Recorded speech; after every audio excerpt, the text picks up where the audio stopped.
All right, we're going to go and kick things off today. Welcome to today's AMS webinar entitled Making the Most of the 2026 Annual Meeting, sponsored by the AMS Board for Early Career Professionals.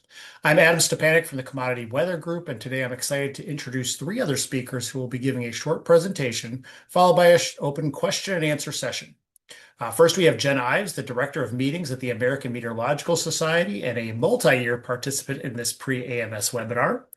We also have Brian Mattia, a Research Associate at the Cooperative Institute for Severe and High Impact Weather Research and Operations at the University of Oklahoma, who focuses on warn-on forecast modeling for short-term hazardous weather events. We are also joined by Jacob Karstens, an assistant professor at the Department of Atmospheric Sciences at the University of North Dakota and the incoming chair for the Board for Early Career Professionals. Today, we have a relatively short and sweet presentation designed to highlight some of the opportunities and resources available at the upcoming AMS conference, as well as some tips on topics including networking, safety, and wellness. There will be time for questions at the end, and you can post anything you would like us to consider in the question and answer box, and we will get to as many as possible at the end of this presentation.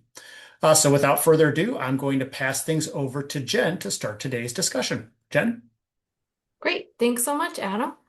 Next slide. All right, perfect. We have some QR codes available here in the presentation, so get your phone ready to scan those so you can have those links at your fingertips when you go to Houston. All right, so what's happening here? The annual meeting is the largest yearly gathering of the water, weather, and climate community. This is, as the name suggests, the 106th time AMS has met annually. And now I'll go into a few details and highlight some things that are going on during the week. The it tends to be the number one reason people say they come to the annual meeting. It's actually neck and neck between science and networking, but a big part of the meeting is we're sharing our science. And then, like I said, networking, connecting with one another. We are a little bit smaller this year than past years, but not much. It's still a very large and busy week. We have just over 3,500 presentations being given at the annual meeting itself, and then 329 presentations being given during the student conference, which precedes the full annual meeting week on that weekend. We are expecting 86 exhibitors. Applications are still coming in, so that number may change a little bit once we get closer. And we have 55 career fair tables that'll be set up on Saturday and Sunday. Next slide. All right. We kick off the technical program for the annual meeting with the Presidential Forum, during which we explore the theme. Fast and slow thinking is the theme this year. So we'll start exploring that theme on Sunday afternoon, 4 o'clock Central Time in the Convention Center, followed by our annual meeting welcome and award ceremony. This is a little different for those of you who have been to the annual meeting before. Sometimes the award ceremony has been on Wednesday, and it was Sunday, and Wednesday and Sunday. We're back to Sunday this year after the welcome, get some information about AMS and what has gone on during the year, and then we'll have the great opportunity to recognize our awardees on Sunday. And then we'll also celebrate them during a reception in the poster hall afterwards, which happens in conjunction with the career fair and the student poster session. So if you haven't made your travel plans already to include Sunday, I highly encourage you do so because it is a fast and exciting start to the week on Sunday. Also, we do continue that conversation about that theme that we start during the presidential forum with our presidential sessions that are happening throughout the week. There are two of them that happen each day at 10:45 a.m. We have some great topics this year, anywhere from forecasting and AI ethics, also career and work-life balance, mental health, a lot of different important aspects that we'll be covering during those sessions. So I encourage you to see those. Those are all happening in the convention center, but information will be in the program for you as well.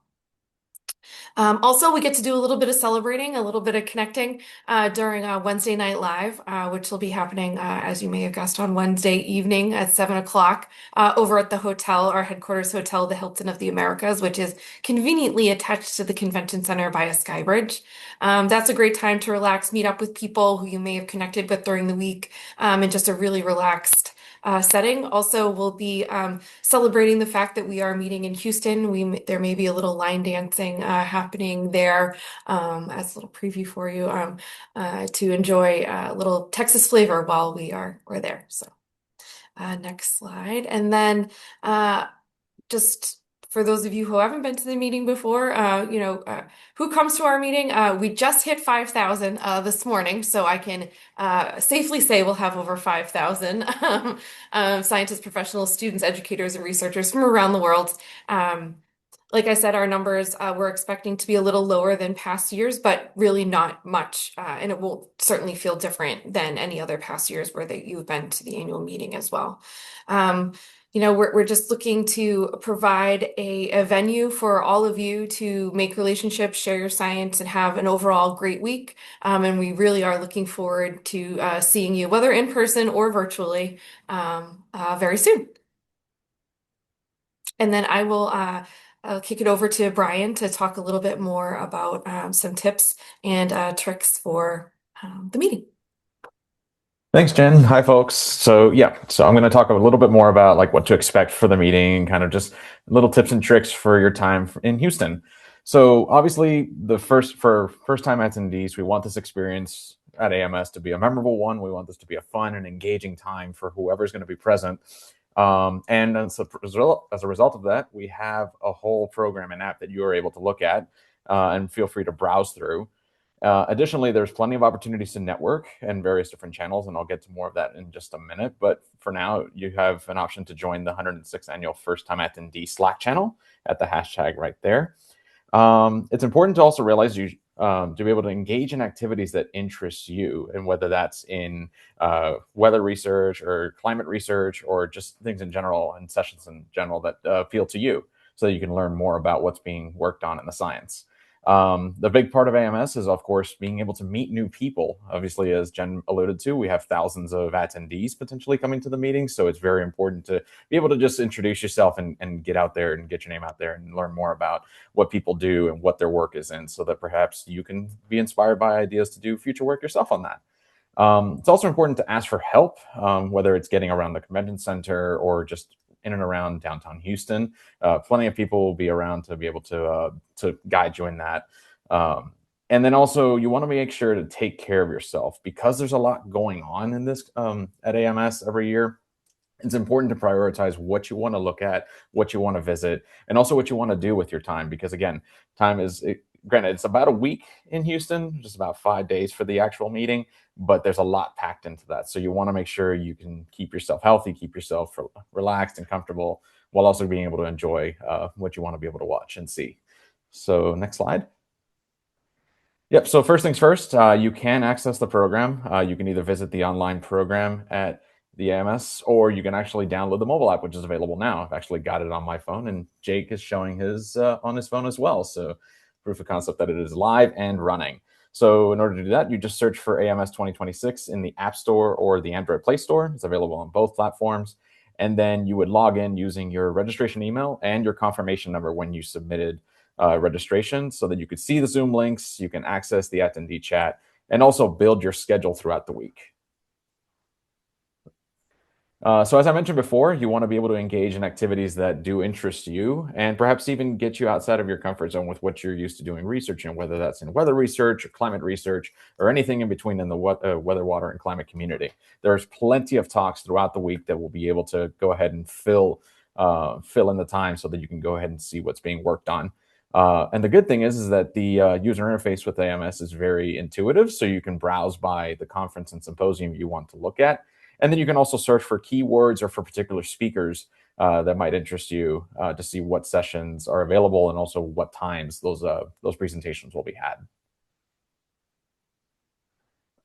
So again, meeting new people is one of the big cornerstones of AMS, with so many attendees being present at the meeting, and as well as on the virtual side as well.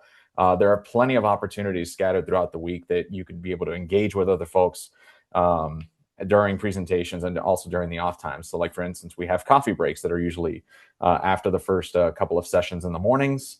We also have our big poster breaks, which typically run from 3 to 4:30 most days of the week. With the exception of the student conference, I believe that's a bit later on Sunday evening. I think it's at 7 or so. But anyways, that's a great opportunity to be able to talk to other folks, students, first-time attendees, and also experienced veterans at the conference that are back and will be present this year. There are also receptions and events as well. As Jen alluded to, we have Wednesday Night Live as an example. We have various other receptions, university receptions, and also early career receptions as an example that you can go ahead and network and you can catch up with folks and just be able to have a good time as well.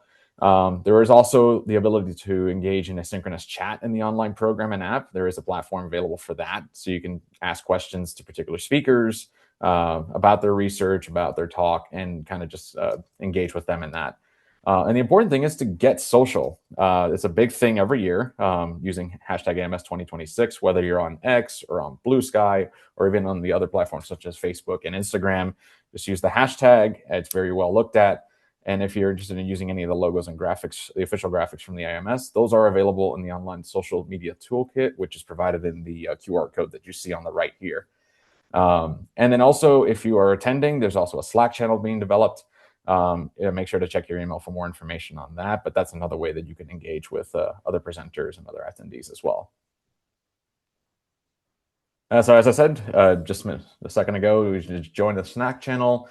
This is the AMS attendee Slack, and it's an excellent way to be able to communicate and network. I've used it in the past, and it's been great to be able to ask questions to other speakers that you don't necessarily have the time to be able to ask while they're presenting, or if schedules are busy throughout the week, just kind of drop someone a line on that and ask them a question and engage in conversation that way.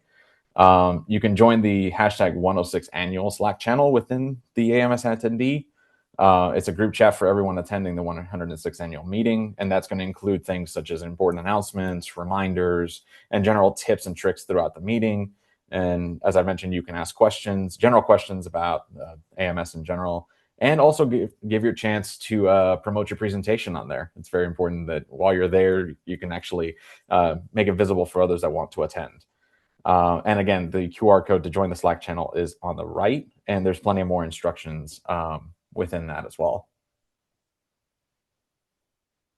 So again, meeting new people. We also have the yearly return of the exhibit halls. This is also a great way to see what's some of the cool stuff that's being worked on by various entities, whether it's in public or private sector. I mean, we have booths that are from NOAA and NASA, and even in the past, we've had Vaisala and other companies like that and representatives to be able to talk about their work and explain kind of what they're showing and what they're working on within the weather, water, and climate community. So a couple of examples of various events happening at the exhibit hall. So Monday is usually the kickoff. That's happening from 5 to 7:30. There's an open ribbon cutting at 6 o'clock, followed by a reception from 6 to 7:30. On Tuesday, the exhibit hall is open from 9:45 all the way to 6 p.m., including the coffee break from 10 to 10:45, and then the formal poster viewing with coffee from 3 to 4:30. So that's where it starts to dual up with poster sessions. And then on the other side, typically you see the exhibit hall established in place. Much of the same will be occurring on Wednesday from 9:45 to 6 p.m. as well. So you have another chance to view exhibits or posters at the same time there. And then on Thursday, it's a bit more brief as AMS begins to wrap up by that point. The exhibit hall will be open from 9:45 a.m. to noon, with breakfast being available in the exhibit hall from 10 to 10:45. So plenty of opportunities to be able to go and see the exhibit hall and see what's being shown there.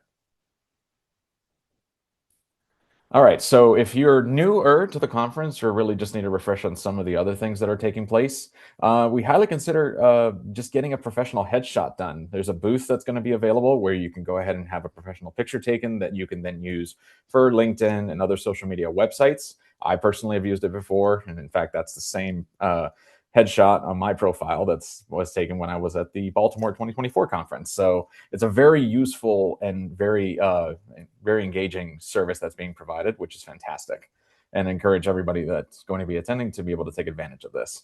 Also, a plug for the Board of Early Career Professionals. So myself, Adam, and Jake are on the board. We're hosting the Early Career Conference on Sunday and Monday. So feel free to have a quick look at the BECP program that's been in place and take a look at some of the talks and panel sessions that we are providing as part of the Early Career Conference. And the QR link is in the bottom as well. All right, so one thing that I do want to stress about this is that AMS is, of course, engaging and fun and a great opportunity to meet others and network with everyone. You also want to be able to look the part as well. So one of the things that we stress is that it's usually business, usually business wear. So make sure you don't wear anything such as like athleisure or sandals, flip-flops, anything excessively high heels. We want to make sure that you are comfortable because there is going to be a lot of walking involved within the convention center and also within downtown Houston, as well as you venture out and see the city as well.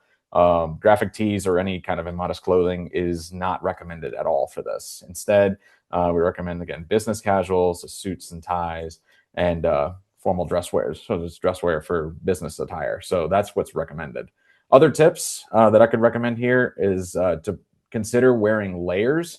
I speak from experience. In previous conferences, there have been conference rooms that have been cold. And sometimes convention centers can run cold as well. So you want to make sure that, if anything, you have a layer ready to go. And also make sure you have comfortable shoes, as you're going to be doing lots of walking. Convention centers are rather large, and also venturing out into downtown adds some walking. I personally get somewhere between 10 to 15,000 steps a day at AMS. So I would highly recommend making sure that as you continue to experience AMS and whatnot, you have something to be comfortable with, and make sure that you don't tire out too quickly. So I'm actually going to spend a minute or two on this because this is a very important slide regarding networking.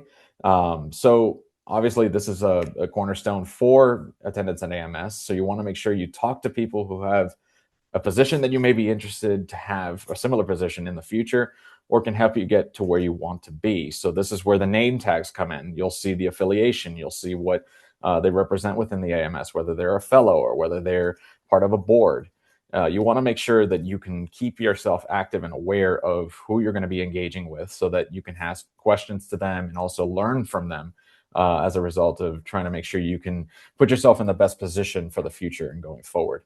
Also, be confident. Be confident in who you are and what you work in, and just be able to introduce yourself and explain why you're interested in talking to someone. We're all very open. We're all very willing to engage with folks and be able to pass down what we know to anybody who's getting their first taste of what AMS Annual is like, or even just wants to be able to network with folks that are outside of what they're used to working with. And also make sure to just have conversation starters sort of just to go to, is like, oh, what's your research in? Or what are you, what did you go to school and what you master, or what you get your PhD in? Things like that, just to be able to break the ice and make sure you can get something going and get ideas figured out, so that you can be inspired by what others are doing. And again, to that effect, be present, but also be genuine. Don't be afraid to be yourself. This is all supposed to be a relaxed and fun time for anybody who's involved. And then just be able to learn from others and be able to take that with you once you leave the conference at the end of the week. So one point here that I'm going to stress is being able to create your schedule and use your time effectively. With so much going on throughout the week, it is guaranteed that you are not going to be able to see everything that you want to see. And that is okay. It's a part of taking care of yourself, because the great thing is all of these talks are going to be recorded, minus the poster sessions. So once you're back from AMS after some time, you'll be able to go ahead and go back and view the talks as they've been recorded. So making sure that you just prioritize what you want to see in the moment is going to help you make sure that you don't burn out by the end of the week. And again, use social media and Slack to engage with others and ask questions and just learn more from others and just be able to engage with everyone.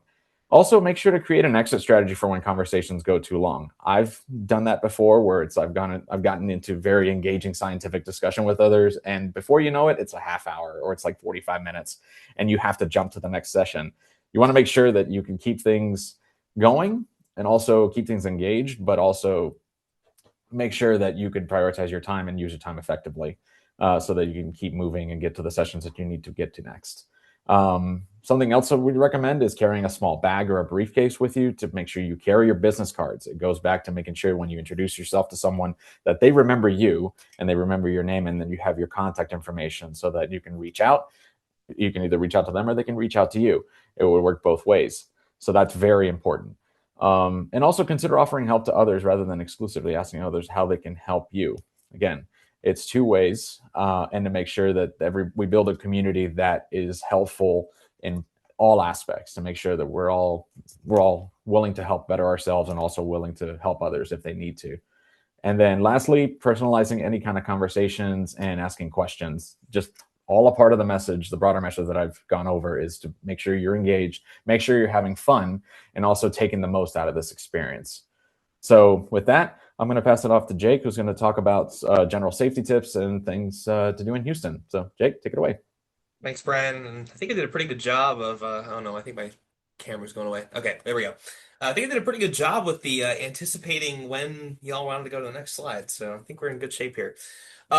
So I'll just lead off with a little bit of additional context for those of you guys that are maybe first-time attendees, curious about some of the stuff going on early in the week, like the student conference or the early career conference. I am the program chair for the Conference for Early Career Professionals, and also a two-time alumnus of the Student Conference Planning Committee. So if you guys have any particular questions about either of those, if you're students or if you're, an early career professional that's new to the annual meeting, drop those in the chat. And again, anything you guys have, for any of us on this panel, or bigger picture questions about the conference, use the chat function.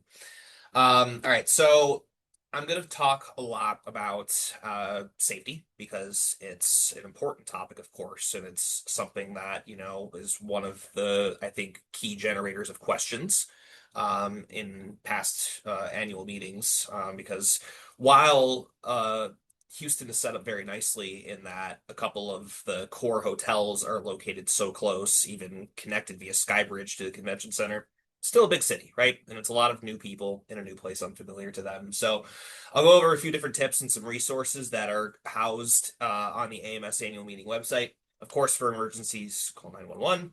But AMS does have a hotline to report non-emergency incidents, whether it's conduct complaints or other, non-emergency concerns that you might have. You can text the AMS at this phone number, 617-606-4369. It's going to come up a couple different times during the rest of this presentation. So try to write that down at some point if you come across it. So not really a QR code this time, but AMS does have a policy on professional and respectful conduct. You'll actually see this coming up very frequently, especially if you're tuning in on Zoom, pretty much the start of every session. As you have registered for the conference, you have also signed the policy on professional and respectful conduct. You can read the full statement on the conference website, but essentially, be respectful, be professional, right? These are all the things that are implied by attending a professional meeting like this. But there's some specific, notes that are deeper in there in the policy that you want to take a look at. And if you are, subject to unacceptable behavior or have witnessed any, improper conduct at the meeting, please immediately email conduct@amssoc.org or text again that hotline 617-606-4369 to report any incidents that you guys might come across. We take that really seriously all across the AMS community. Again, there's going to be plenty of reminders posted all throughout the week about resources that are available to you guys. Some more kind of, concrete safety tips, especially for those of y'all that are doing this for the first time or maybe new to Houston or anything like that. One of the big things we always stress, and I've heard this dating back to my days as an undergraduate student attending AMS for the first time, is when you're not on meeting grounds, when you're not in the convention center, take off your badge or tuck it into your clothing. You just want to make sure you're not hopping out as a, obvious outside visitor when you're, especially walking around potentially by yourself. And that's another thing, of course, when you have the opportunity, especially in the evenings, make sure you travel in groups or pairs. Obviously, don't give strangers your hotel information or leave your badge unattended at any point, since that provides some identifying information about yourself. Um, Again, I think a really nice thing about this particular convention center setup is how centralized two of the kind of core hotels are. A lot of people that are going to be staying at in Houston for the meeting are going to be pretty much right across the street from the convention center with a very large park and kind of communal space, Discovery Green, right across the street. But just remain in well lit, high traffic areas if you do decide to go outside of that little bubble. And keep your valuables out of sight, of course. So there's more safety tips available at this QR code that's on the slide. And you can also check out the online program, which has its own page dedicated to additional safety tips for you guys. So again, it's kind of front and center, and we've tried to make this more and more visible as the years have gone on. So a unique thing for Houston here, this is also available on the annual meeting website, so don't worry about necessarily memorizing all this stuff, but I think it'd be good to at least grab a screenshot or something for yourselves, or maybe put a note in your phones with some relevant numbers. Outside of just the AMS conduct hotline, the 617 phone number, here's also some info for various law enforcement, potential medical, if you have a health issue that comes up while you're in town, need to go to a pharmacy or need to go to an urgent care or something like that. There's several places that are within just a couple of miles of the convention center, that some of which are even walking distance, but many are just a short ride away. A couple fire stations within an hour and a half as well. So this page here on the annual meeting website will have all different types of services, how far from the venue these are located, as well as contact information, whether it's an emergency or anything like that. So plenty that you can refer to within the local area as well. And this is kind of where I'll segue into more of I'm not a Houston local myself, so I will say there's a lot I'm going to learn over the next week or so. But we'll talk a little bit about some of the food and beverage options and other things that you can do while you're in the city to experience more of, just to kind of get outside the AMS bubble a little bit and explore a new place. But first, there's some wellness tips for you guys. That's another thing that I think the AMS as a whole has done a really nice job with in recent years, is increasing the opportunities for people to take care of themselves while they're in the convention center. So there's a meditation room that will be available, and you can find wellness tips as well as the map to where all of these different kind of rooms are throughout the convention center in the online program. So it'll be a quiet space where you want to do some yoga, or you just want to have quiet time in low lighting with no kind of outside noise around you. Then that would be really great. I know for some people it might get nervous before a presentation or something. That could go a long way. Or even if you're just a little bit overstimulated after a long day of talking to people. My introvert battery usually cranks up by about 3 p.m. each day. So there is a quiet room as well. If you need to do some work, catch up on some emails, follow up on a new contact that you made, right? Shoot that email to them and really make that professional connection last. There's some spaces you can do that around the conference center, and there's always spots you can plug in a computer and sit along the wall throughout the rest of the conference center too. That's pretty much the case every year. There's a break room with board games. I've never actually used this, but I feel like I should this year. I might need a bit of a breather myself from time to time. There's also lactation pods for any mothers. They're conveniently located on the north and south side of mezzanine level 2. So again, there's a full map of the convention center space. And if I'm not mistaken, all of the sessions, all the oral presentation sessions are going to be on the same floor of the convention center, if I recall correctly from what Jen said at our last program chairs call. So one other tip, kind of in the vein of wellness, drink a lot of water. I've even in the past joked about starting like a hotline to deliver cups of water to people when they're giving poster presentations, right? You're very active. You might lose your voice if you really get into it. Especially in the poster sessions where there's oftentimes a lot of noise going on because there's a lot of really interesting, stimulating scientific discussions happening. So make sure you bring a big old water bottle and fill it up pretty frequently, and there's plenty of stations to refill throughout the conference center. Some resources if you are on site and need to ask for any kind of help, even if it's just to find a room or something like that. There's an information desk on the third floor of the convention center. And also, if you're new to AMS, look out for people wearing yellow lanyards. The AMS Beacons have been a long-standing group that are very well integrated into the AMS community and kind of know the ins and outs of everything, really, not just even how to navigate the convention center, but maybe they could be people you can approach on how to make that connection you've always wanted to make with somebody, right? Consider them to be the people that will unapologetically help you out, no matter what the reasoning may be. AMS staff will also be all over the place, wearing a dark blue badge that says staff on it, and are of course also very eager to help. Meeting staff has been working very hard to make this all happen, and one of the big things they take pride in is making sure the on-site experience is as good as it can be.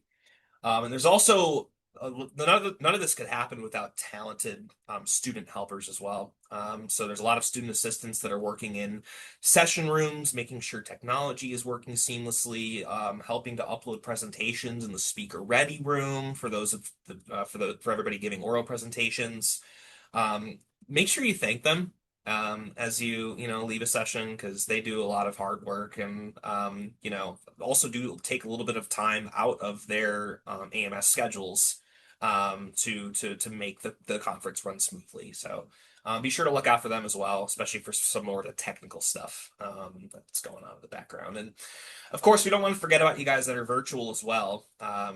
Everybody that is registered to attend in person also has access to Zoom sessions, in case you do like catch a cold or something like that and just need to sit in the hotel for a day or something. But if you run into any issues over Zoom, including for our conference where we might have some breakout room opportunities, for example, send a Zoom chat to the Confex tech support. There will be one in every room. Or the student assistant can help to address these concerns so that the session chairs that are kind of overseeing all the science discussions can make sure that side runs pretty smoothly. There's also support for getting help with the online program or the mobile app, which again is live. So Confex technical support, as well as the AMS meetings general email address that you can reach out to if any big picture questions come up. I know Jen was mentioning that it's starting to blow up now. People are coming back from the holidays, and the semester is off to a fresh start here in academic world. So, um, big old QR code here. And I'd really recommend you take a sec to scan this one in terms of places to eat, things to do, places to go in the evenings. Again, I'm actually about to explore this myself, and I might just go and pull out my phone now and do the QR code as I read through this because I have a couple things already planned on my calendar, but I have a lot I have to do. So this is from visithoustontexas.com. So it's kind of a local tourism site. So there's plenty of good resources there in terms of what to do when you're outside of the convention center. Even if you decide to take a full day, right, and just go explore the city, and explore everything that Houston has to offer. It's the first time, I mean, certainly since I've joined this field that we've had a full-blown annual meeting in Houston, considering 2022 was kind of moved to a hybrid virtual-ish format at the last second. So I'm looking forward to experiencing a lot of the local culture and food and everything to do in Houston. So here's just a listing of a few different places, and this map actually I think is really nice. So again, two of the main hotels here that are connected via Skybridge are the Hilton Americas and the Marriott Marquis.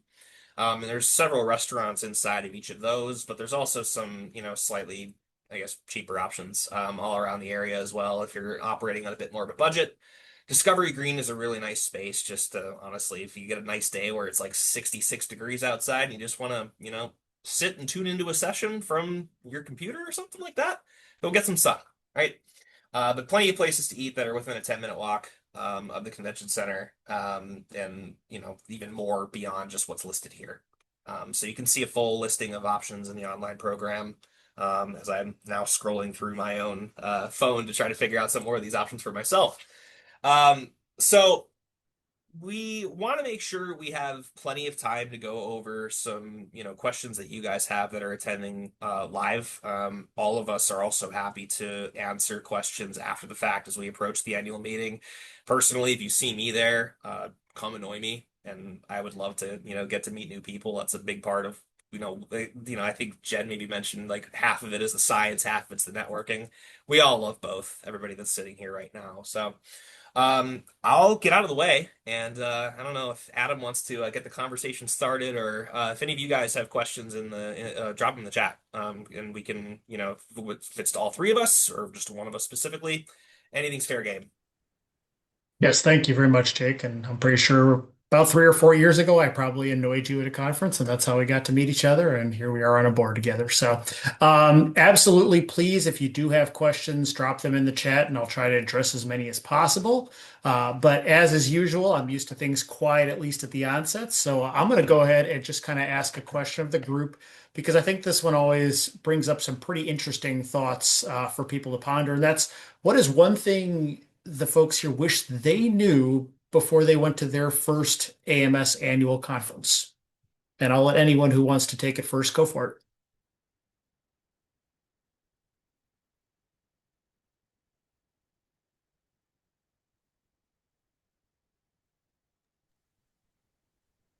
I can go. Now, I know I'm staff, so maybe I shouldn't be answering, but this year will actually be my 20th annual meeting. So I have quite a few under my belt. And I would say, and I take this from a logistics, I guess, side. Naturally, I can't help myself, but everything at the conference seems to take a little bit longer than you think it will. It'll take you a little bit longer to walk from one place to another, which should be a 5-minute walk, will probably take you 10 because it's a little bit crowded, or you see somebody you know and you say hi, or you get a little lost or something like that. So I would just encourage everyone to leave plenty of time, and that will really also help with some of that wellness and keeping your own peace during the week. I can hop in here, and I think where I agree, obviously, with everything Jen said, and I think what I'll say is probably pretty tangential to that. Um, just give yourself the time to relax. One of the tips I always received when I was going to my first couple of annual meetings, probably what, 9 years ago, um, was like, it's totally okay if you just need to take an afternoon and explore the city or just sit down for a little bit. As my career has now moved on, this is going to be, I think, my like ninth annual meeting that I've taken part in. As my career has progressed, I've found that, I wish I would have given myself more time to simply sleep, rest, exercise, do the things that I would normally do, on a regular Monday through Friday. But also, as you meet people, right, and maybe you're going to get a whole bunch of business cards stashed away and thrown in your bag, right? Like, you want to make those connections last. And I've found that just from my own experience where I've moved myself in 37 different directions and then just haven't really had the time to like settle down and follow up with people and really make those conversations that I have at the annual meeting, like, really maximize, right? It's all about making the most of the annual meeting. So the meeting doesn't end. I mean, it starts now because you can join Slack. There's a virtual poster slam happening next Tuesday that you can tune into, but it lasts after we leave Houston too. Um, and just make sure you have the ability to kind of be present for all of that. And check in with yourself when you think maybe you're stretched a little bit thin.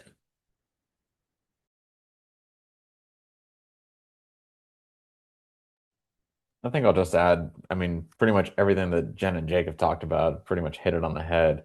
I guess a small little point that I'll add is something that I wish I knew from the first time was just to make sure that I had a little set of snacks to take with me. So every now and then, of course, with sessions happening left and right, especially as you get into the meat and bones of the actual meeting between Monday and Thursday, you're going to be running around a lot.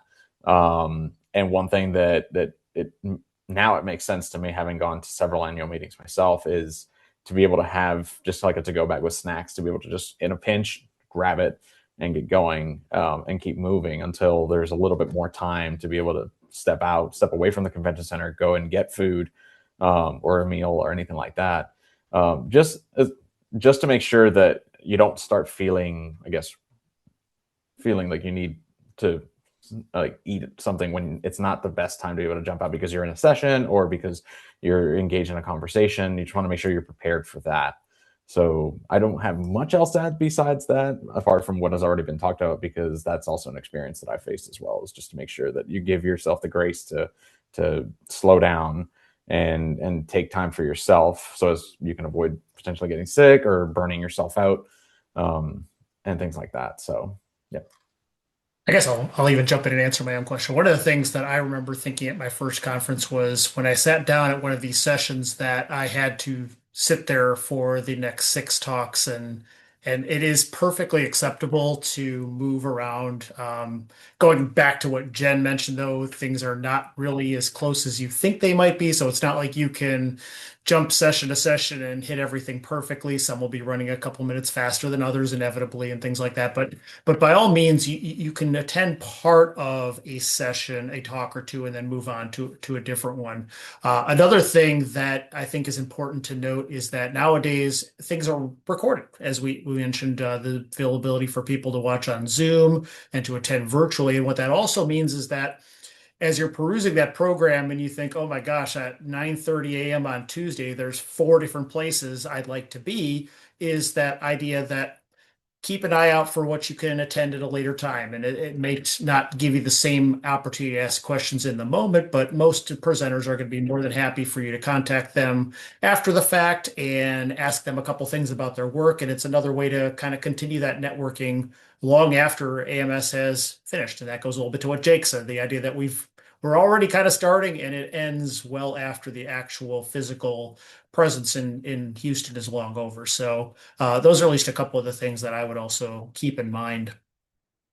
Another comment I would have is we didn't really mention too much about grad school. And so for the folks, especially those in an undergraduate situation that are thinking, really, especially here in 2026, I'd like to kind of get to know a little bit more about opportunities and where the field is in terms of grad school opportunities. Are there any recommendations any of you might have for people in that situation?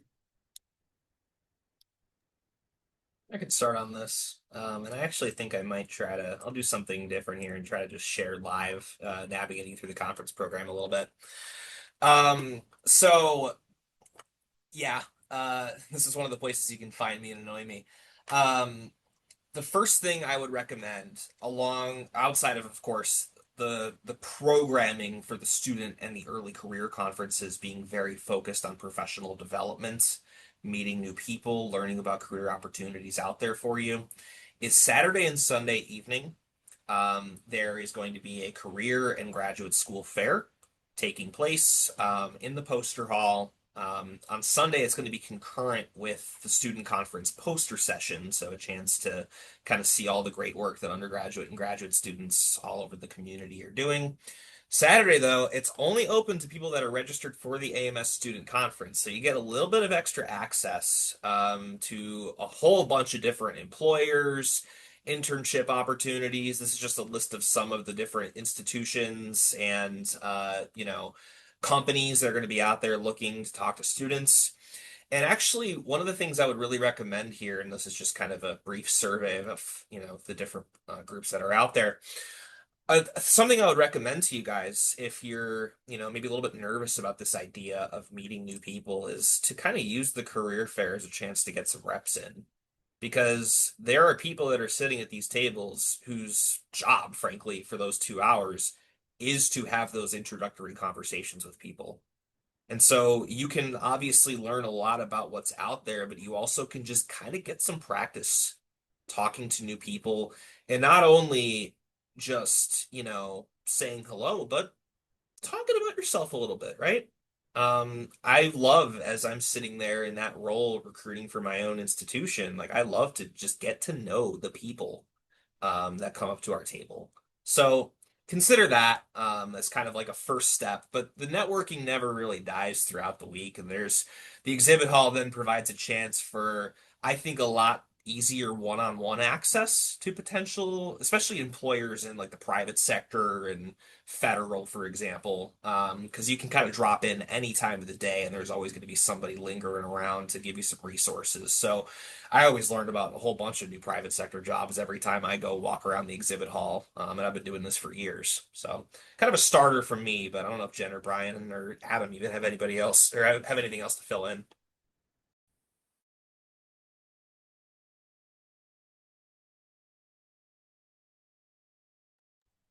I think you Oh, go ahead, Yeah. Jen.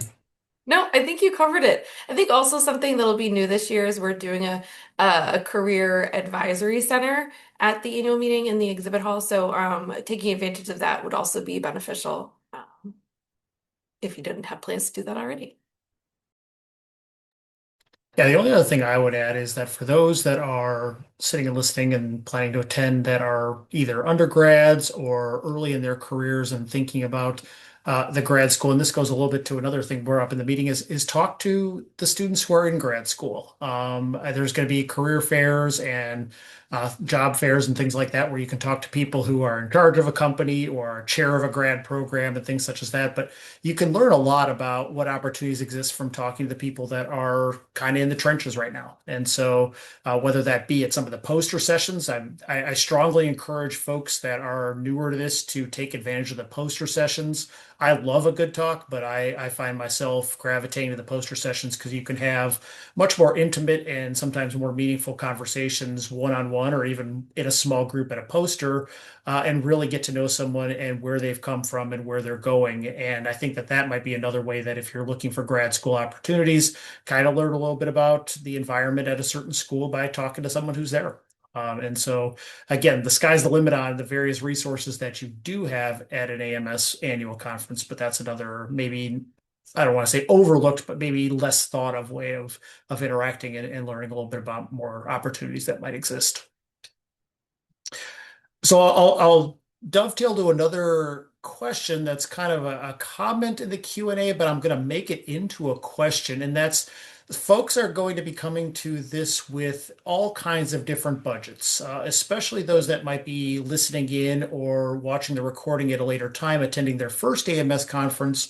Budgets might be a little on the tight side, and big cities are not cheap. So, any tips that you might have for folks that are trying to navigate through 5 or 6 days in downtown Houston and maybe on a little bit of a budget?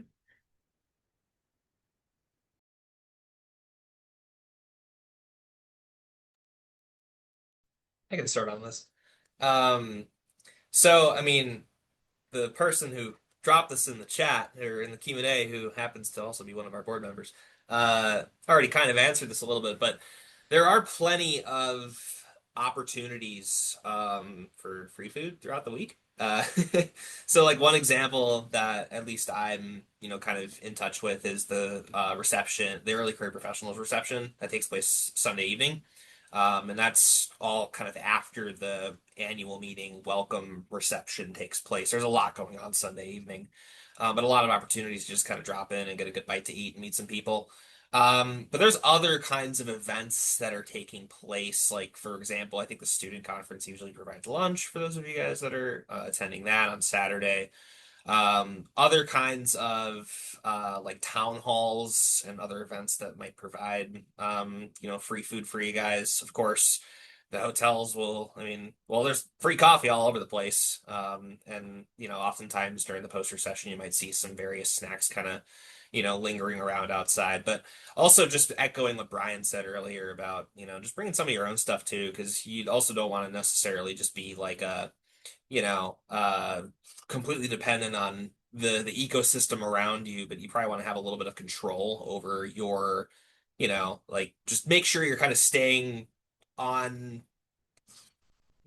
on schedule, I guess you could say, in terms of, just making sure you're regulating, what you're eating. If like if you're the kind of person that wants to, hop on a treadmill for 10 minutes to start the day, just kind of push yourself to do that sort of thing.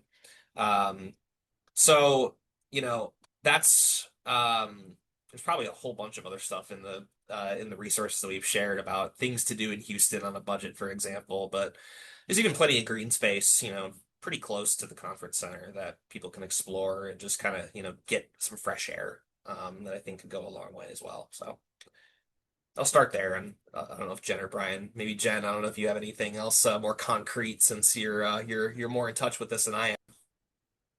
I love snacks, so I can absolutely talk about. I think you covered everything in the center, so you did my job. I think that's great, everything happening with the meeting. But there is, it's called the highlight at Houston Center is, I think it's zero point 0.4 miles from the convention center, so it's a walk on a nice day. But there is more fast food options, but there are bowls, salads, healthy options too. So those are like lower price points than some of the sit down restaurants and things that you'll see at the convention center and at the hotels. But we will have grab and go options as usual in the exhibit hall as well. But sometimes that does tend to be pricey, and also, it can be a lot if you're having it, 4 or 5 days in a row. So I encourage you to get outside and head to those areas. Also, if you have a few friends and you want to Uber or take a taxi over to a grocery store, there's a Trader Joe's and a Whole Foods within 5 miles. You can go and grab some provisions for the week. See if you have a refrigerator in your room to put some things, some fresher things. But if not, some shelf-stable snacks that may not have fit in your suitcase on the way to Houston is a good way to make sure you have the energy you need throughout the week.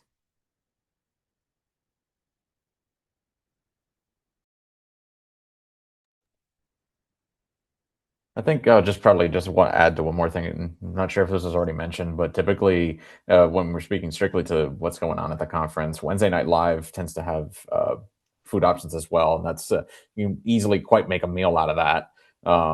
So just kind of wanted to plug that in really quick. But apart from everything that's been talked about, yeah, that's pretty much the standard go-to tips around because yeah, it's not necessarily cheap being in a downtown, but there are plenty of options, either close or a little bit further afield. All right, just beat me to Wednesday Night Live. So good job there, Brian. Thank you.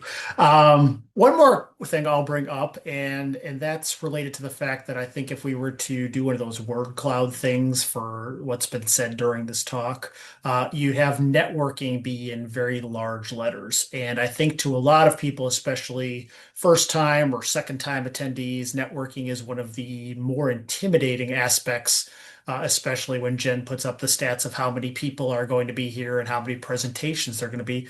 So, well, I think it was Jake that had a slide on networking, or it might have been Brian, actually, my apologies, that had a few ideas and just kind of having some conversation starters. Does anyone have any tips or things that they try to do to kind of break that ice when you're trying to network with someone, maybe someone who you've looked up to for a really long time in the field, or someone who quite frankly, you find to be intimidating? Any things that you have used in the past or things that you might recommend to folks who are at their first or one of their first conferences and how they can really go about overcoming some of that anxiety associated with networking?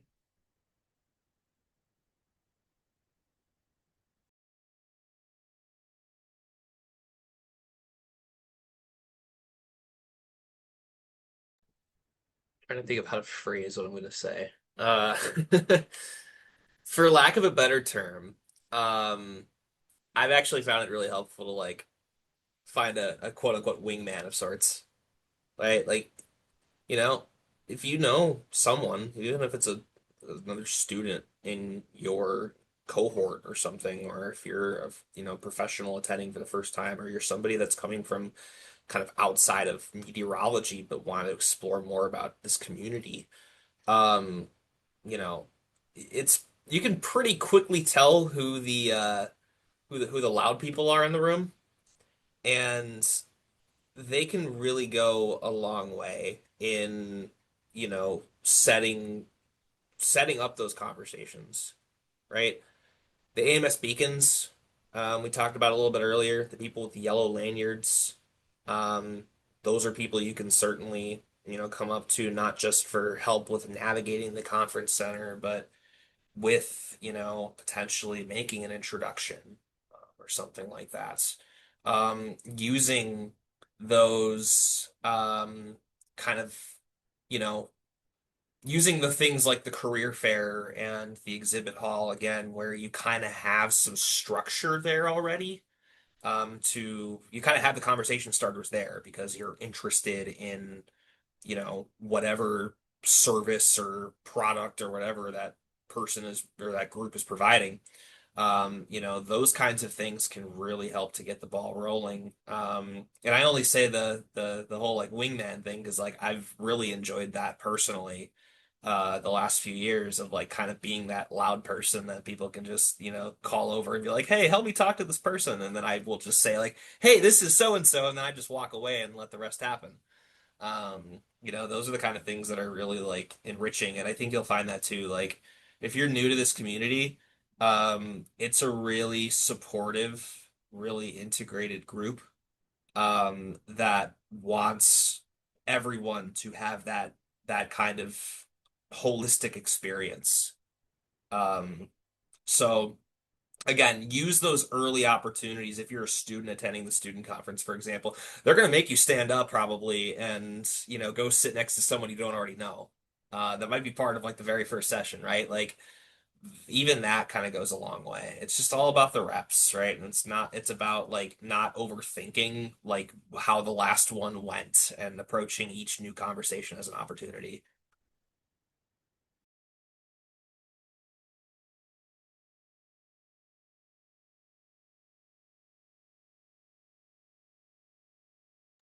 So I think I alluded to this earlier, but I'll plug in a story just to kind of highlight that point that Jake was just mentioning. So pretty much last year, and this pretty much goes for whether your first time or your early career, or even you've had several AMS experiences under your belt. I think it's all generally the same with just being yourself and being sort of curious and willing to engage with others. So last year at the end of the award ceremony, I believe John Morales was hosting it as well. And it was one of those that at the end of it, we had networked prior to the award ceremony, just kept trying to figure out when we could meet because I grew up in South Florida. He was on NBC6 South Florida as sort of our lead meteorologist there, and figured, well, at some point he is here. Let me see. Why not? Let's go ahead and see if I can try to set up a meeting with him or even just a few minutes to talk to him. And it turns out that it was just after the award ceremony that I ran into him, and we ended up just discussing, just generally what I did, his sort of career, and like what has led him to be where he is today. And it really it's all about just going up and saying, hey, just introducing yourself and being yourself and being curious about what that other person or those other people have done and what they're working on or what they've enjoyed about being in the field, because it's not just always work, it's also about what drives them, what's their passion to be a scientist in this field. And so I think it's just all about making sure that being your genuine self and also being able to enjoy the experience for what it is, I think goes a long way to not only meeting folks from people that you've not met, but also folks that are also being introduced through people you do know already. And so that's what helps build this sort of collaborative ecosystem that we live in. So I think what I stress to folks is that from the outside, it seems like a really small world, but once you're in it, it's a very, very big world with the people that you know and the people that you've yet to meet.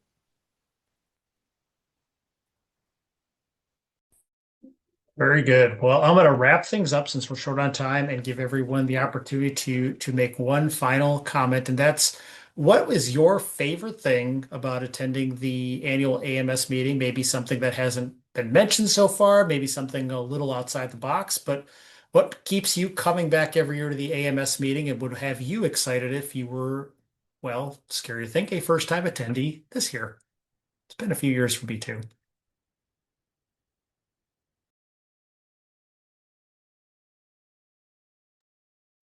If I could sum it up in one word, it'd be community.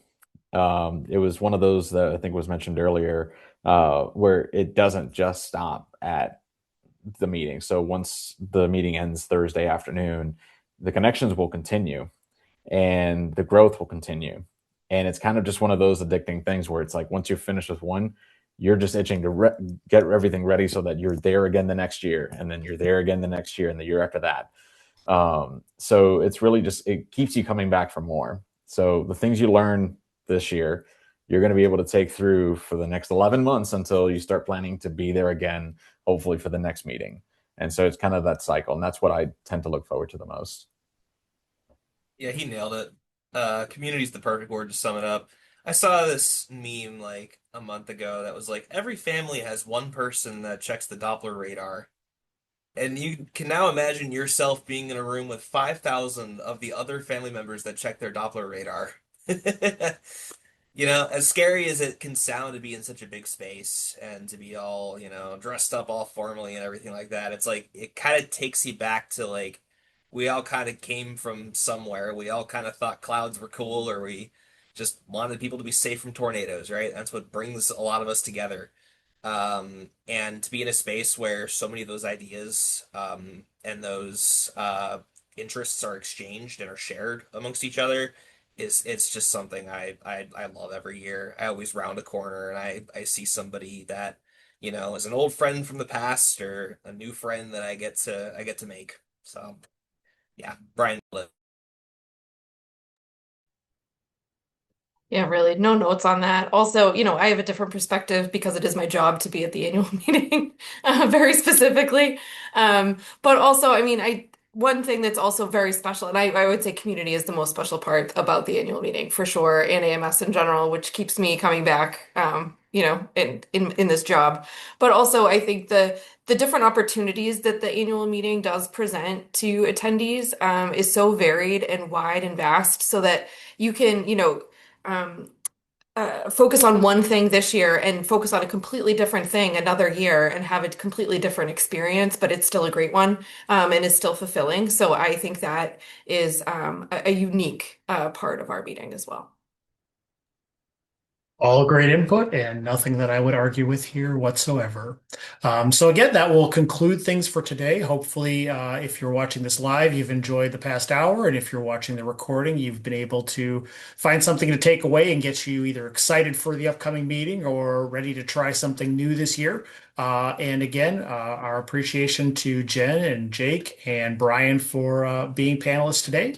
And again, appreciate everyone's time. Thank you.